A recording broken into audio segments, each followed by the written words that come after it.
अब शुरू होने जा रहा है देश के सबसे बड़ा शो युवा कलाकारों का आर्ट टॉक शो रजत सिन्हा के साथ। नमस्कार, आदाब, खुशामदीद। मैं रजत सिन्हा आर्ट टॉक शो में आप सभी लोगों का स्वागत करता हूं। तो दोस्तों, आज के हमारे युवा कलाकार हैं श्रद्धा सुमन। तो श्रद्धा सुमन जी, आप कैसी हैं? तो आपका वेलकम है हमारे इस आर्ट टॉक शो।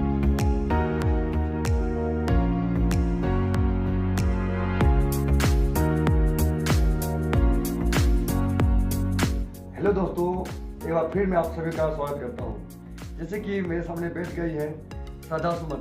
काफ़ी कम उम्र में इन्होंने काफ़ी अच्छी पेंटिंग्स बना रखी है और यह मॉडलिंग में भी काफ़ी इंटरेस्ट रखती है। तो चलिए हम बातें करते हैं। श्रद्धा, आप अपने बारे में कुछ मुझे बताएं आप। माय नेम इज़ श्रद्धा सुमन। मैं क्लास 8 में हूँ। मैं नवभारत मिशन स्कूल में पढ़ती हूँ। मैं एक एथलेटिक प्लेयर हूँ। श्रद्धा, आप मुझे बताएं कि आप ड्राइंग में आपका इंटरेस्ट कैसे जगा? मुझे बचपन से ड्राइंग करना पसंद था और मुझे बचपन से ही अपने फैमिली से बहुत सारा अप्रिसिएट मिला। तो मुझे लगा कि मैं ड्राइंग में अच्छा कर सकती हूँ और अभी तक मैं ड्राइंग बनाती हूँ। श्रद्धा, आप मुझे बताएं कि आपको आर्ट के क्षेत्र में आपको इंटरेस्ट कैसे जगा? मुझे बचपन से ड्राइंग करना बहुत अच्छा लगता था और मेरे पेरेंट्स, मेरी फैमिली ने हमेशा मुझे अप्रिसिएट किया। और जब मैं ड्राइंग बनाती थी तो मुझे लगता था कि मैं आगे तक बहुत अच्छा कर सकती हूँ, इसलिए मैं अभी तक ड्राइंग बनाती हूँ और आगे अच्छा करने का कोशिश करती हूँ। तो हर किसी के ऊपर किसी न किसी दोस्त का, चाहे पेरेंट्स का सपोर्ट होता है। तो आपके पीछे किनका सपोर्ट है? मेरे पीछे मेरे पूरे फैमिली का सपोर्ट है। वो मुझे बहुत सपोर्ट करते हैं, चाहे वो मेरी मदर हो या मेरे फादर या मेरी सिस्टर्स। यानी कि आपकी पूरी फुल फैमिली आपको सपोर्ट करते हैं। तो जब आप आर्ट बनाती हैं तो आपके मन में क्या चल रहा होता है उसमें? जब मैं आर्ट बनाती हूँ तो कभी कभी ऐसा होता है कि मुझसे गलती हो जाती है, लेकिन सबसे मज़ा मुझे उस गलती को ठीक करने में आती है। तो मेरे मन में बस ये रहता है कि मुझे जो ये फिनिशिंग है इस पेंटिंग का, वो मुझे बहुत अच्छे से करना है ताकि जो ड्राइंग है वो बहुत अच्छी बने। श्रद्धा, जैसा कि मैं अक्सर बच्चे लोगों को देखता हूँ कि अभी पढ़ाई बहुत टफ है और आप इंग्लिश मीडियम स्कूल में पढ़ाई कर रही हैं क्लास 8 में। बहुत सारे बुक्स पढ़ना पड़ता है और ट्यूशन भी जाना पड़ता है। तो आप आर्ट के लिए आप टाइम कब निकालती हैं? सर, मैं अपने बिजी रूटीन के कारण डेली तो ड्राइंग नहीं बना पाती हूँ, लेकिन हर वीक के संडे में मैं ड्राइंग बनाती हूँ। मैं रात में ड्राइंग बनाने का टाइम निकालती हूँ। तो आप रात में ड्राइंग बनाती हैं? Yes sir. और ड्राइंग के अलावा आपके अंदर और कौन कौन सा एक्स्ट्रा एक्टिविटी है? सबसे पहले तो मैं बोलना चाहूँगी कि मैं एक प्लेयर हूँ और मैं स्प्रिंटर हूँ 100 एंड 200 मीटर की। तो इस लॉकडाउन में मुझे एक बहुत अच्छा क्षेत्र मिला है, जो कि है इंडिया का biggest TV reality show India's talent fight, जिसमें मुझे मॉडलिंग के लिए सेलेक्ट किया गया है। तो मैं मॉडलिंग में आगे तक जाना चाहती हूँ और मुझे इसमें बहुत ज़्यादा इंटरेस्ट भी है। तो आपने कहा कि मैं प्लेयर, Yes, आप किस sir. टाइप की आप प्लेयर हैं? ये एक प्रकार का शॉर्ट रनिंग है। जैसे कि आप हुसैन बोल्ट को देख लीजिए, वो जो रनिंग करते हैं 100 एंड 200 की, वो मैं करती हूँ। अच्छा, अभी आपने कहा कि मैं मॉडलिंग भी करती हूँ और इसमें आप आगे कदम बढ़ाना चाहती हैं। तो आपको अचानक मॉडलिंग की तरफ आप कैसे आपका रुझाव हुआ? मैं बचपन से मुझे एक्टिंग करना बहुत पसंद था और इस कारण से मैं सोशल मीडिया पे भी थोड़ी एक्टिव रहती हूँ। और इस लॉकडाउन में मुझे एक टीवी रियलिटी शो के बारे में पता चला, इंडियाज़ टैलेंट फाइट, जिसमें मैंने अपना ऑडिशन दिया और मैं सेलेक्ट भी हो गई। उसमें मेरे कुछ फ़ोटोज़ देने थे जो कि मैंने दिया और मैं सेलेक्ट हो गई और मुझे इसमें बचपन से ही इंटरेस्ट है। तो इसमें एक सवाल है कि हर बच्चे के अंदर एक दो ही एक्स्ट्रा एक्टिविटी है। देखिए, आपके अंदर बहुत सारी एक्स्ट्रा एक्टिविटी है। मॉडलिंग करती हैं, खिलाड़ी भी हैं, आप आर्ट बना लेती हैं। आपके पेरेंट्स गुस्साते नहीं हैं क्या? बिल्कुल भी नहीं। वो तो हमेशा बोलते हैं कि मैं मल्टी टैलेंटेड हूँ। उन्हें इस बात पे गर्व है। वो बिल्कुल नहीं गुस्सा करते हैं। नहीं करते? बिल्कुल नहीं। तो आप तीनों में से आप किस फील्ड में सबसे ज़्यादा आपका मन रहता है कि मैं उस क्षेत्र में काम करूँगी? मैं सबसे आगे तो प्लेयर में हूँ, क्योंकि मैं उसका प्रैक्टिस करती हूँ डेली, तो मैं उसमें काफ़ी आगे तक गई हूँ। लेकिन मुझे सबसे ज़्यादा इंटरेस्ट मॉडलिंग में है। मॉडलिंग में? तो आप मॉडलिंग के लिए आप कभी सोचा है कि मुझे उसके लिए कोई कॉलेज जाना होगा, उसकी पढ़ाई करनी होगी? कभी सोचा है आपने? अभी तक तो नहीं। सबसे पहले 10th और 12th करना है, फिर आगे देख लेंगे। ठीक है, तो मुझे भी इंतजार रहेगा आपकी मॉडलिंग का शो देखने का। ठीक है। Thank thank you. अच्छा श्रद्धा, हर बच्चे कलर करते हैं, उनका कुछ ना कुछ अपना मनपसंद कलर होता है, तो आपका वो कौन कौन सा कलर आपका पसंद है, फेवरेट है आपका? मुझे सारे कलर्स पसंद हैं क्योंकि हर एक कलर्स में उनका खूबी होती है, एक अलग खूबी होती है, इसलिए मुझे रेनबोज बहुत पसंद है। अच्छा श्रद्धा, आप कौन सी कलर से पेंसिल से आप ड्राइंग बनाती हैं? मोस्ट ऑफ द टाइम मैं पेस्टल कलर का यूज़ करती हूँ ड्राइंग बनाने में, और इसीलिए मुझे पेंसिल की ज़रूरत नहीं पड़ती, मैं डायरेक्टली कलर से ड्राइंग बना लेती हूँ। ये तो आश्चर्य की बात है, जो भी बड़े बड़े आर्टिस्ट हैं सबसे पहले तो पेन से या पेंसिल से ड्राइंग करना पड़ता है, लेकिन आप डायरेक्ट कलर से कर रही हैं, यह बहुत बड़ी उपलब्धि है आप में। क्योंकि मैं बचपन से पेंटिंग बनाती थी तो मुझे हैबिट हो गया है बनाने का, तो वो अब कलर से ही हो जाते हैं। वेल डन, काफ़ी अच्छा आपका ये प्रोत्साहन है। जब आप छोटी थी तो हर छोटे बच्चे को बुक दिया जाता है, उस बुक में पिक्चर्स बनी रहती है, A for apple, B for ball. तो आप मुझे बताएं वो पिक्चर क्यों दिया जाता है बच्चे को? क्योंकि हर बच्चे फिगर से अट्रैक्ट होते हैं और वो अपने अंदर उस फिगर को इमेजिन कर सकते हैं, इस कारण से वो फिगर से जल्दी कुछ भी अच्छे से समझ सकते हैं। इसलिए हर बच्चे के अंदर आर्ट के प्रति रुझाव रहता है। अच्छा श्रद्धा, आप एक बात मुझे बताएं कि आप शहर में रहना पसंद करेंगे या गांव में? मैं शहर में रहना ज़्यादा कंफर्ट फील करूँगी, क्योंकि शहर गांव से ज़्यादा डेवलप कंट्री होते हैं या फिर स्टेट्स होते हैं, और शहर के थ्रू हम जल्दी से किसी भी लक्ष्य को प्राप्त कर सकते हैं। आप शहर में ही आप रहना चाहती हैं? Yes sir. श्रद्धा, आप कोई एक ऐसे आर्टिस्ट का नाम बताएं जिनका काम से आपको काफ़ी प्रेरणा मिला हो। मेरी सबसे ज़्यादा फेवरेट अशनूर कौर है, क्योंकि वो बहुत छोटी उम्र में बहुत आगे तक गई है।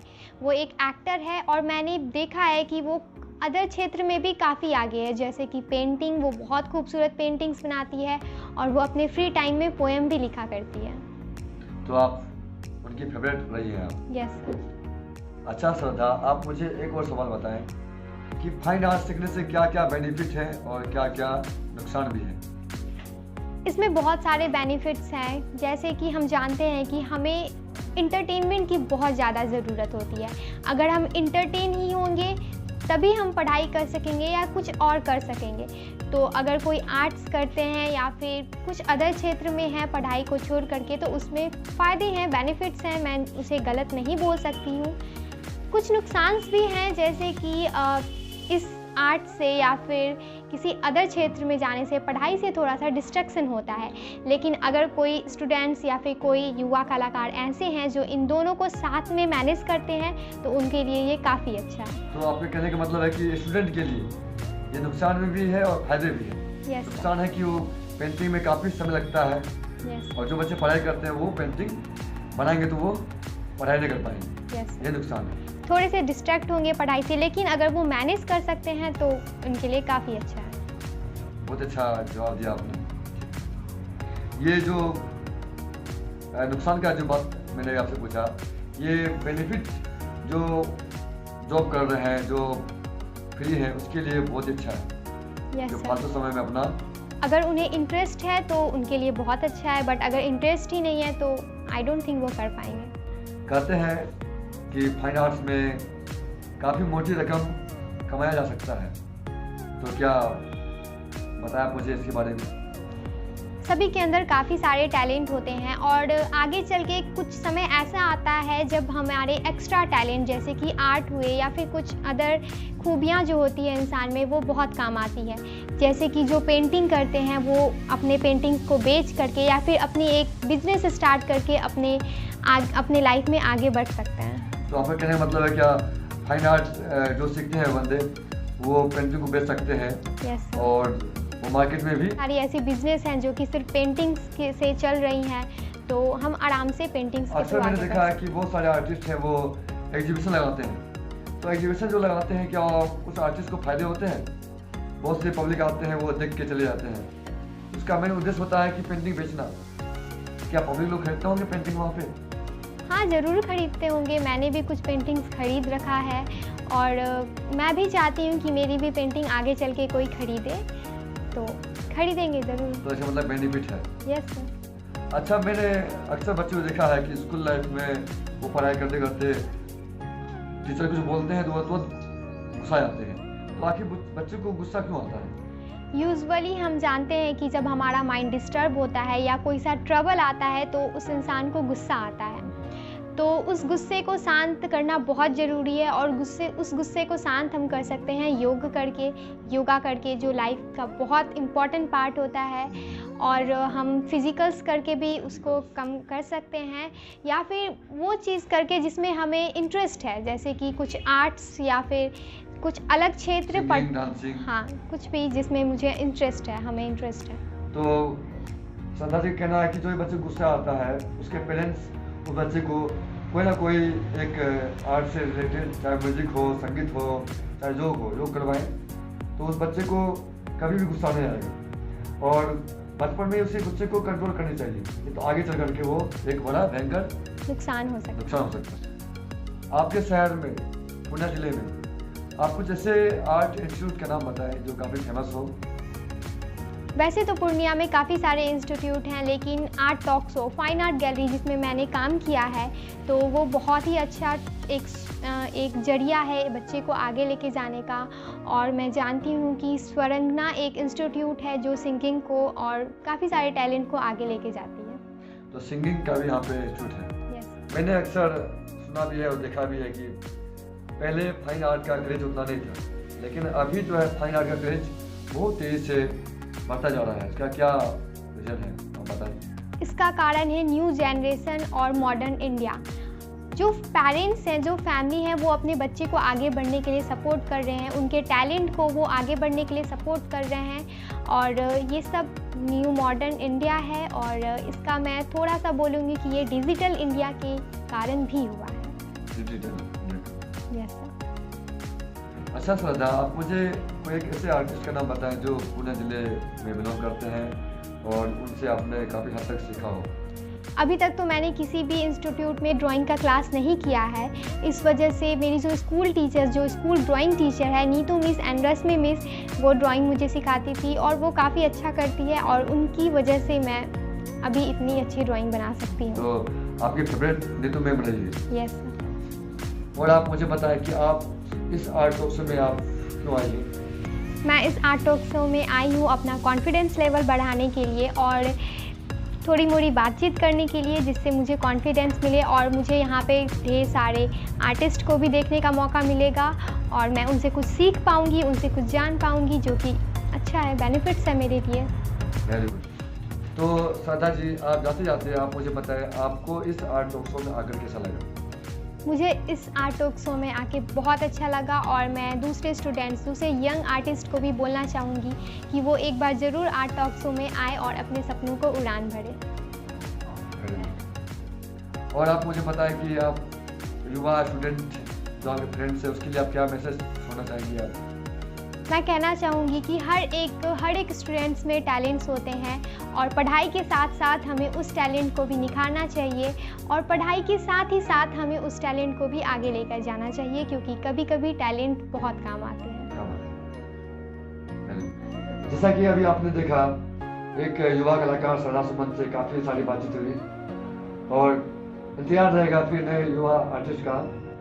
तो तब तक के लिए शुक्रिया। नमस्कार, यह आर्ट टॉक शो उभरती हुई युवा कलाकार के अंदर छिपी हुई प्रतिभा को नया मंच प्रदान करेगी, जिसे हम इस शो के माध्यम से आप सभी लोगों तक पहुंचाएंगे। इस आर्ट टॉक शो में उनके बोलने की प्रतिभा को परखा जाएगा एवं उनके रुचि अनुसार उनसे प्रश्न पूछे जाएंगे, जिसका प्रदर्शन इस टॉक शो में सबसे उत्तम रहेगा।